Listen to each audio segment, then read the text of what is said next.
La llamada. El helicóptero MH-60.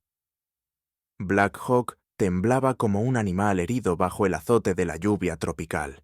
Las gotas, gruesas como balas, estrellaban contra el fuselaje metálico un ritmo que amenazaba con enmascarar hasta los gritos. Dentro, el capitán Eduardo Rojas ajustó por tercera vez la correa de su fusil HK-416, notando cómo el sudor le corroía los dedos, a pesar del frío que se filtraba por las ventanillas blindadas. 30 segundos para el LZ, rugió el piloto sobre el estruendo de los rotores. Rojas giró hacia su equipo, 5 hombres cuyos rostros apenas se distinguían bajo el camuflaje de pintura negra y la tenue luz roja de la cabina. Repitan el objetivo, ordenó, voz cortante como el filo de su cuchillo táctico. El sargento primero Luis Mendoza, un veterano con más cicatrices que sonrisas, respondió primero. Infiltración silenciosa en la base Epsilon. Confirmar estado del personal científico, recuperar datos primarios y evacuar bajo protocolo Gamma. ¿Y si nos reciben con fuego amigo?, preguntó el cabo Herrera, el más joven del grupo, dedo inquieto sobre el gatillo de su lanzagranadas. Entonces el coronel Vázquez mintió sobre esto siendo una misión pacífica, bufó el soldado Rivera, ajustando su pasamontañas. El capitán Rojas no respondió. En su lugar, sacó del bolsillo una fotografía satelital de la base. 3 edificios circulares interconectados, ocultos bajo un dosel vegetal tan espeso que solo las antenas de radio delataban su presencia. Lo inquietante era el patrón de las luces visibles en la imagen térmica, todas concentradas en el edificio central, formando lo que parecía un círculo perfecto en el piso inferior. «Miren esto», dijo, señalando la anomalía. «Según el informe, ahí está el laboratorio principal. Si hay sobrevivientes, estarán...». Un golpe seco sacudió el helicóptero. El piloto maldijo. «¡Rayos! Tormenta eléctrica!». Aterrizamos en la zona secundaria, a 2,8 kilómetros al noroeste del objetivo. El Black Hawk descendió en un claro fangoso, los rotores levantando cortinas de agua sucia. Rojas saltó primero, botas hundiéndose hasta los tobillos en el lodo putrefacto de la selva. El aire olía a vegetación podrida, y algo más, metálico, como sangre vieja. Avance. Táctico, la selva los devoró en minutos. Lianas gruesas como brazos humanos se enredaban en sus mochilas, y los sonidos, Dios, los sonidos, eran una cacofonía de chillidos, aleteos y crujidos que hacían imposible distinguir amenazas reales. Herrera, en punto, casi disparó a un mono aullador que saltó frente a él. «Relájate, cabrón», le espetó Rivera, apartando el cañón del arma. «Guarda la munición para lo que importa». Mendoza tomó la delantera, machete en mano, abriendo paso entre la maleza. Cada 100 metros, Rojas marcaba un árbol con spray UV invisible, creando una ruta de escape que solo ellos podrían seguir bajo luz negra. «Capitán», susurró de pronto el soldado Ortiz, el especialista en comunicaciones, deteniéndose bruscamente. «Mis sensores registran una interferencia electromagnética creciente, como si...». Un chisporroteo en los radios los hizo estremecer. Por el auricular de Rojas brotó una voz distorsionada. «No vinieran. Están despertando. Base Epsilon, repitan», ordenó Rojas, pero solo recibió estática. Ortiz palideció. «Esa transmisión no viene de la base. La señal salió debajo de nosotros». Todos miraron al suelo fangoso. Herrera fue el primero en notarlo. «¡Mierda! Hay tuberías enterradas aquí». Mendoza raspó el lodo con el machete, revelando una placa de metal corroída con letras casi borradas. Sector 7. Proyecto Cronos. Nivel -3. «Esto no estaba en los planos», masculló Rojas, sintiendo un escalofrío que nada tenía que ver con la lluvia. Primer contacto. Cuando llegaron al perímetro de la base, el silencio era más aterrador que cualquier alarma. La cerca electrificada estaba intacta, pero las cámaras de vigilancia giraban en espasmos erráticos, apuntando todas hacia el edificio central. La puerta principal, diseñada para resistir un ataque con explosivos, estaba entreabierta, como si algo enorme la hubiera torcido desde adentro. «Formación Delta», ordenó Rojas. «Mendoza y Rivera, flanqueo izquierdo. Ortiz, cubre nuestra 6. Herrera, conmigo». Al cruzar el umbral, el hedor los golpeó como un puño.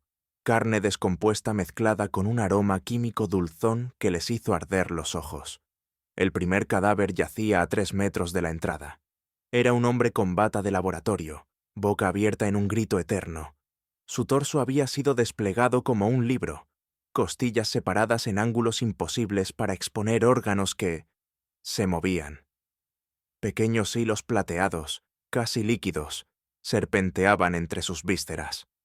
«¡No me jodas!». Herrera vomitó contra la pared. Ortiz activó su tableta táctica. Escaneo térmico muestra múltiples fuentes de calor en el subsuelo, pero su voz se quebró. No hay patrones humanos. Un crujido arriba de ellos. Todos alzaron las armas. En el techo, algo se retorcía entre las sombras. Demasiado largo, demasiado articulado para ser humano. «¡Luces!», gritó Rojas. Los reflectores de los fusiles iluminaron por un segundo la figura. Piel pálida como goma estirada. Extremidades que se doblaban en 3 articulaciones, donde no debería haber ninguna. Y esos ojos, Dios, esos ojos, redondos, blancos, sin pupilas, como huevos podridos incrustados en un cráneo alargado. Desapareció antes de que pudieran disparar. Pero las radios cobraron vida al unísono, llenando sus oídos con un susurro que no provenía de ningún transmisor. «Vete ahora, o quédate y aprende cómo termina tu especie». El mensaje se repitió 3 veces. Luego, las luces de la base parpadearon y comenzaron a apagarse una por una, como si algo estuviera avanzando hacia ellos desde las profundidades. La distorsión. El aire dentro de la base era denso, cargado con el olor a ozono quemado y algo más, orgánico, como carne dejada al sol durante semanas. Las luces fluorescentes del techo parpadeaban en intervalos irregulares, proyectando sombras danzantes que se retorcían como gusanos al fondo de una tumba. Rojas levantó un puño cerrado, señalando a Mendoza y Rivera hacia el pasillo izquierdo.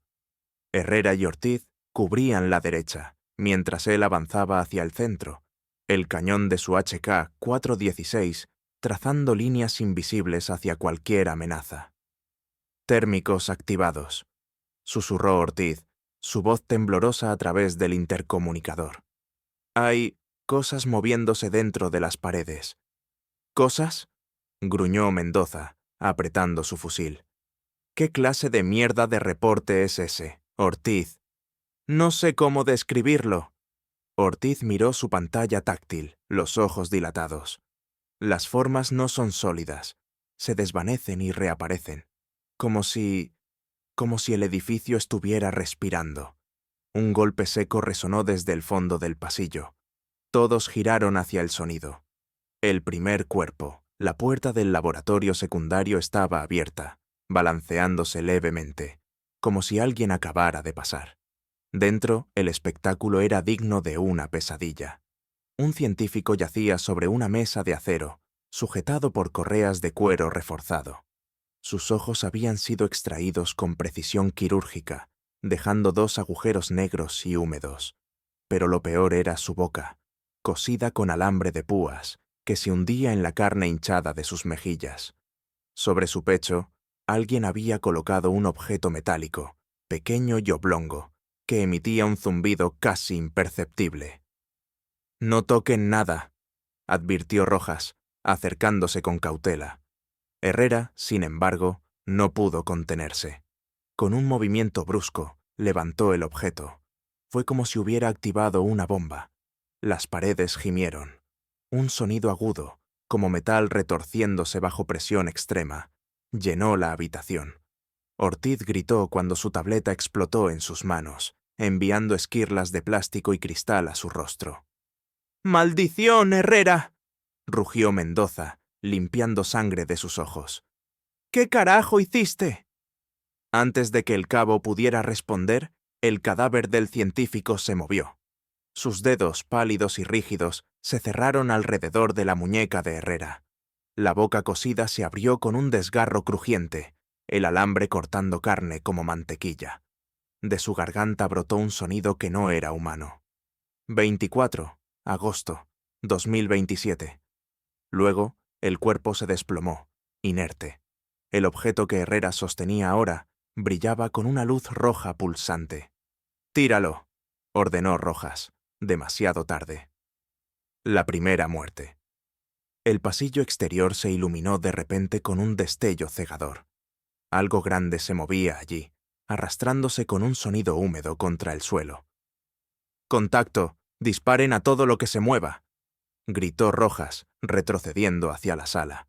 Mendoza fue el primero en reaccionar, descargando media carga de su FN Scar hacia la figura que avanzaba. Las balas impactaron, pero no hubo sangre ni gritos de dolor. Solo un chasquido seco, como si estuvieran disparando al agua.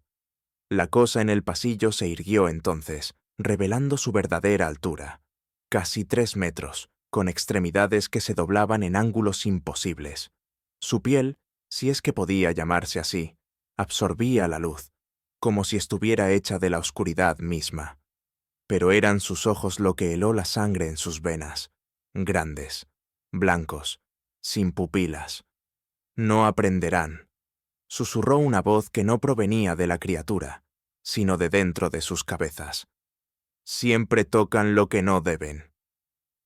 Herrera, paralizado por el terror, no vio el cable de alta tensión que se desenrollaba desde el techo como una serpiente. El chispazo fue instantáneo. 20.000 voltios atravesaron su cuerpo en menos de un segundo. Su piel se carbonizó, sus músculos se contrajeron hasta romperse, y cuando cayó al suelo, ya no era más que un amasijo humeante. «¡Herrera!», gritó Ortiz, corriendo hacia él. «No, espera». Intentó detenerlo Rojas, pero era demasiado tarde. La criatura se movió entonces, demasiado rápido. Un brazo alargado, terminado en algo que podrían haber sido dedos o garras, se extendió hacia Ortiz. Lo agarró por el casco y lo levantó como si pesara nada. «¡Sáquenme de aquí!». Ortiz pataleó en el aire, sus gritos convirtiéndose en alaricos cuando la criatura acercó su rostro al suyo. Los ojos blancos brillaron. 15, noviembre, 2028. Luego, con un movimiento brusco, le arrancó la cabeza. No hubo sangre, no hubo sonido, solo el crujido sordo de vértebras separándose, y luego el cuerpo de Ortiz cayendo al suelo como un saco de huesos. La criatura sostuvo la cabeza frente a sí, como estudiándola. Luego, simplemente, se desvaneció, llevándose el macabro trofeo consigo. El silencio que siguió fue peor que los gritos. Rojas, Mendoza y Rivera permanecieron inmóviles, procesando lo que acababan de presenciar. Esto no es real», murmuró Rivera, temblando. «Tiene que ser una alucinación, gas nervioso o algo así». Mendoza, sin embargo, señaló hacia la pared del pasillo. «Miren eso, donde antes había pintura blanca, ahora había escritura. Letras rojas, como si alguien las hubiera pintado con sangre fresca, se extendían desde el suelo hasta el techo. 24 de agosto de 2027. La primera puerta se abrirá. 15 de noviembre de 2028. Las aguas tragarán las ciudades. 3 de junio de 2029. El cielo arderá. Y debajo, en letras más pequeñas, dejen de escarbar donde no pertenecen.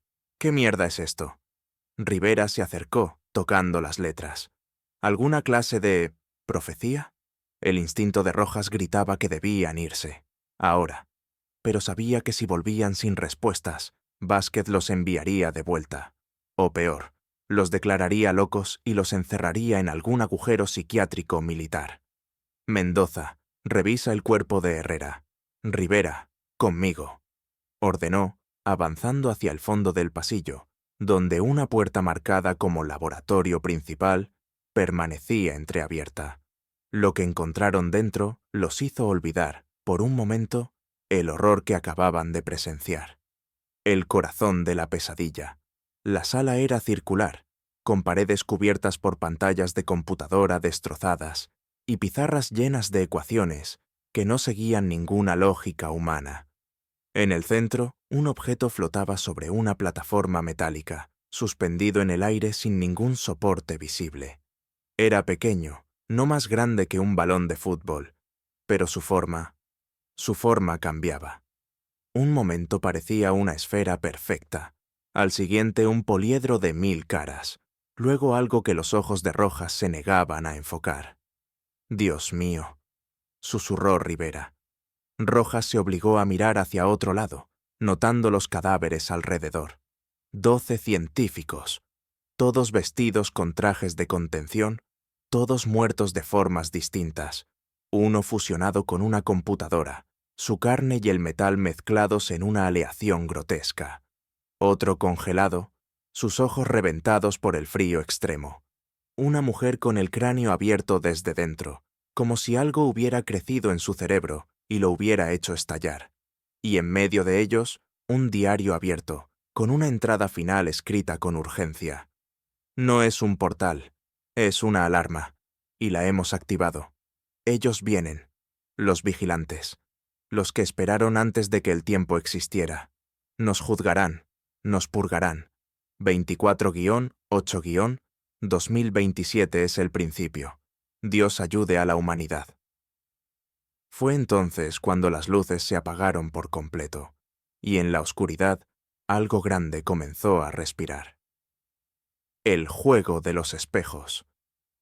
El aire se espesó de repente, como si la oscuridad misma se hubiera convertido en una sustancia pegajosa que se adhería a sus pulmones. Rojas activó su linterna táctica, el haz de luz cortando las tinieblas como un cuchillo. Lo que iluminó los paralizó. Las paredes del laboratorio principal respiraban. No era metáfora. El metal se contraía y expandía con un ritmo orgánico, como si el edificio entero se hubiera convertido en un organismo vivo. Peor aún, las superficies reflejaban algo que no estaba allí. Rivera vio su propio reflejo sonreírle con dientes afilados antes de desaparecer. «Esto es imposible», masculló Mendoza, apuntando su arma a las sombras. «Debajo de esta base hay algo que...» Un golpe metálico resonó desde el subsuelo. Boom, boom, boom, como si un corazón gigante latiera bajo sus pies. El suelo cedió bajo Rivera. Un panel se abrió sin previo aviso, tragándose sus piernas. Él gritó, aferrándose al borde mientras algo desde abajo tiraba de él, con fuerza inhumana. «¡Sáquenme de aquí! ¡Algo me se está!» Rojas y Mendoza lo agarraron de los brazos, pero era inútil. La fuerza que lo jalaba superaba cualquier resistencia humana. Con un sonido húmedo, la piel de Rivera comenzó a desprenderse de sus huesos, como si lo estuvieran pelando vivo. «¡Córtalo! ¡Córtalo ahora!», aulló Rivera, sus ojos inyectados en sangre. Mendoza no lo pensó 2 veces. Desenvainó su cuchillo táctico y cercenó las correas del arnés que conectaban el torso de Rivera con sus piernas. El soldado cayó hacia atrás, liberado. Pero lo que quedaba de sus extremidades inferiores ya no era humano.